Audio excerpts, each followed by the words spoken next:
നമസ്തേ, പ്രീതാസ് കെലറിലേക്ക് സ്വാഗതം. എല്ലാവരും സുഖമായിരിക്കുന്നതെന്ന് വിശ്വസിക്കുന്നു. ഇന്ന് നമ്മളോട് ഉണ്ടാക്കാൻ പോകുന്നത് ചോറിനും ചപ്പാത്തിക്കും പുട്ടിനും ദോശയ്ക്കും ആപ്പത്തിനും എല്ലാറ്റിനും ഒരുപോലെ പോകുന്ന വളരെ ടേസ്റ്റിയും ഹെൽത്തിയും ആയിട്ടുള്ള ചെറുപയറും പപ്പായയും വെച്ചിട്ടുള്ള ഒരു കറിയാണ് ഉണ്ടാക്കുന്നത്. അപ്പോൾ വീഡിയോ എല്ലാവരും സ്കിപ്പ് ചെയ്യാതെ മുഴുവനായിട്ട് കാണുമെന്ന് വിചാരിക്കുന്നു. വീഡിയോ ഇഷ്ടമായിട്ടുണ്ടെങ്കിൽ ഒന്ന് ലൈക്ക് ചെയ്യാനും മറ്റുള്ളവർക്കൊക്കെ ഷെയർ ചെയ്ത് കൊടുക്കാനും മറക്കില്ലല്ലോ. സബ്സ്ക്രൈബ് ചെയ്യാത്തവർ ഒന്ന് സബ്സ്ക്രൈബ് ചെയ്യാനും മറക്കല്ലേ. എന്നാൽ നമുക്ക് ഈ കറി എങ്ങനെയാണ് ഉണ്ടാക്കുന്നത് എന്ന് നോക്കാം. കറി ഉണ്ടാക്കാൻ വേണ്ടിയിട്ട് ഞാനിവിടെ മെഷറിംഗ് കപ്പിൽ 1/2 കപ്പ് ചെറുപയർ എടുത്തിട്ടുണ്ട്. ഇനി നമുക്കിതൊരു കുക്കറിലേക്ക് ഇട്ട് കൊടുക്കാം. ഇട്ടതിന് ശേഷം ഇതിനി നന്നായിട്ടൊന്ന് കഴുകിയെടുത്ത് കൊണ്ടുവരാം.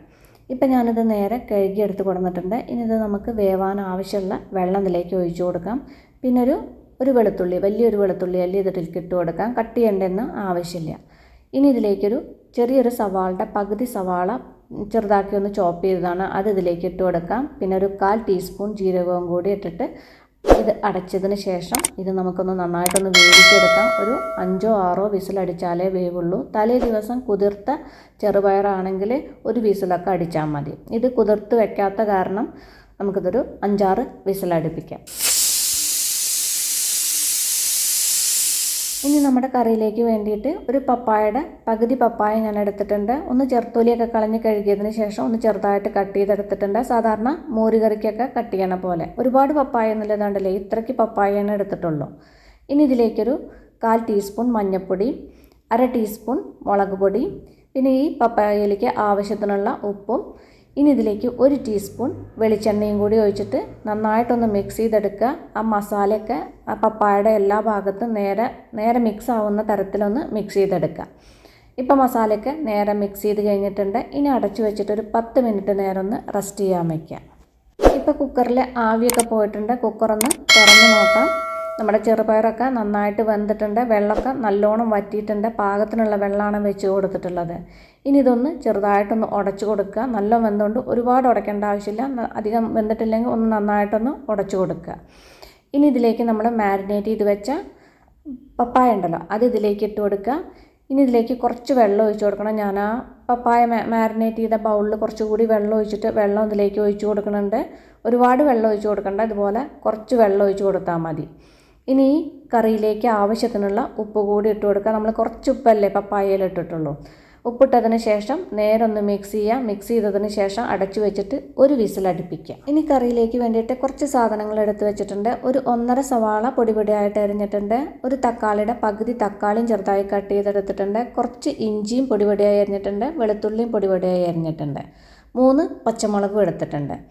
ഇപ്പം നമ്മുടെ ഒരു വിസിലടിച്ചിട്ട് കുക്കറിലെ ആവിയൊക്കെ പോയിട്ടുണ്ട്. പപ്പായൊക്കെ നേരെ വെന്തിട്ടുണ്ട്. ഇത്രയ്ക്ക് അങ്ങോട്ട് വെന്താൽ മതി, ഒരുപാട് വെന്ത് ഉടഞ്ഞു പോകണ്ട.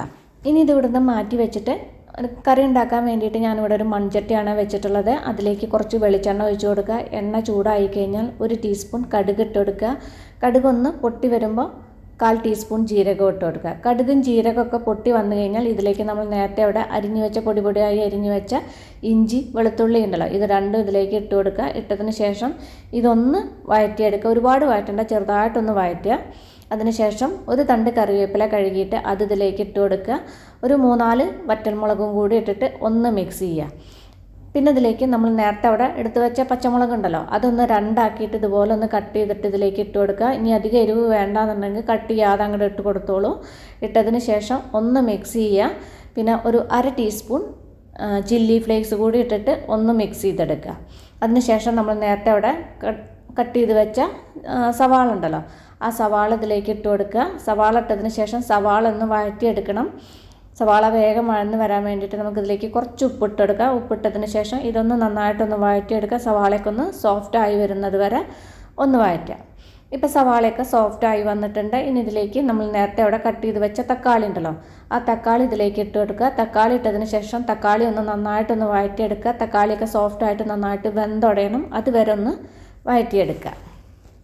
ഇപ്പോൾ തക്കാളിയൊക്കെ നന്നായിട്ട് വെന്തിട്ടുണ്ട്. ഒന്ന് ചെറുതായിട്ട് ഇതുപോലെ ഒന്ന് ഉടച്ചു കൊടുക്കുക. അതിനുശേഷം നമ്മൾ നേരത്തെ അവിടെ വേവിച്ച് വെച്ച ചെറുപയറും പപ്പായ ഉണ്ടല്ലോ അത് ഇതിലേക്ക് ഒഴിച്ചു കൊടുക്കുക. ഒഴിച്ചതിന് ശേഷം ഇനി ഇതിലേക്ക് കുറച്ചുകൂടി വെള്ളം ഒഴിച്ചു കൊടുക്കുക. തിക്നെസ് നമ്മൾ നോക്കിയിട്ട് ആവശ്യത്തിനനുസരിച്ചിട്ട് ഒഴിച്ചു കൊടുക്കുക. ഒഴിച്ചതിന് ശേഷം ഒന്ന് നേരെ ഒന്ന് മിക്സ് ചെയ്തെടുക്കുക. ഈ വെള്ളം തിളച്ചിട്ട് ഒരു 1-2 തിള വരുന്നത് വരെ വെയിറ്റ് ചെയ്യുക. ഒരു 1-2 മിനിറ്റ് കുക്ക് ചെയ്തെടുത്താൽ മതി. ഇപ്പോൾ ഒക്കെ വെള്ളമൊക്കെ തിളച്ചിട്ട് നന്നായിട്ട് കുറുകി വന്നിട്ടുണ്ട്. തിക്നെസ്സൊക്കെ ആവശ്യത്തിനുള്ള തിക്നെസ് ഉണ്ട്. നിങ്ങൾക്ക് എത്രമാത്രം കറി ലൂസാക്കണമെങ്കിൽ അതിനനുസരിച്ചിട്ട് വെള്ളം ഒഴിച്ച് കൊടുത്തോളൂ. ഇനി ഇതിലേക്ക് കുറച്ച് പൊടിയായി എരിഞ്ഞ മല്ലിയില കൂടി ഇട്ട് മിക്സ് ചെയ്തതിന് ശേഷം സ്റ്റവ് ഓഫ് ചെയ്യാം. അപ്പോൾ ഈ പപ്പായയും ചെറുപയറും വെച്ചിട്ടുള്ള വളരെ ഹെൽത്തി ആയിട്ടുള്ള നാടൻ കറി എല്ലാവരും ഒന്ന് ട്രൈ ചെയ്ത് നോക്കൂ. ട്രൈ ചെയ്ത് നോക്കിയിട്ട് ഫീഡ്ബാക്കൊക്കെ എന്നെ അറിയിക്കാൻ മറക്കല്ലേ. അപ്പോൾ നമുക്കിനി അടിപൊളി പുതിയ റെസിപ്പിയുമായി കാണാം. നന്ദി, നമസ്കാരം.